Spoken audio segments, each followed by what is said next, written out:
সাগরের মাঝখানে ছিল একটি একাকী পাহাড়। সেই পাহাড়ের চূড়ায় এক বান্দা 5 বছর ধরে একটানা আল্লাহর ইবাদতে মগ্ন ছিল। না তার পাশে কেউ ছিল, না ছিল কোনো শোরগোল, শুধু সে আর তার রব। দিনের একবার আর রাতের একবার সে পাহাড় থেকে নিচে নামত। আর তখন আল্লাহর দয়ায় একটি পাথরের ভেতর থেকে বের হতো মিঠা পানি। আর একটি ডালিম গাছ, প্রতিবার একটি করে টসছে পাকা ফল। সে ফল খেয়ে পানি পান করে আবার ফিরে যেত ইবাদতে। এইভাবে কেটে গেল 5 শতাব্দী। কিয়ামতের ময়দানে সেই বান্দা উপস্থিত হল আল্লাহর দরবারে। আল্লাহ বললেন, হে আমার বান্দা, আমার দয়ায় তুমি জান্নাতে প্রবেশ করো। কিন্তু বান্দাটি বলল, হে আল্লাহ, আমি আমার আমল দিয়েই জান্নাতে যেতে চাই, আপনার দয়া ছাড়াই। আল্লাহ বললেন, তবে এসো হিসাব করি গি।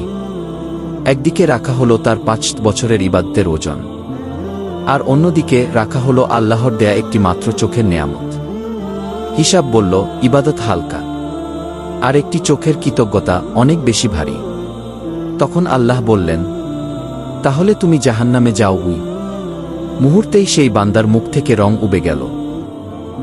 সে কাঁদতে কাঁদতে বলল, হে আল্লাহ, আমি ভুল করেছি। আমি বুঝেছি আপনার দয়া ছাড়া কেউ জান্নাতে যেতে পারে না।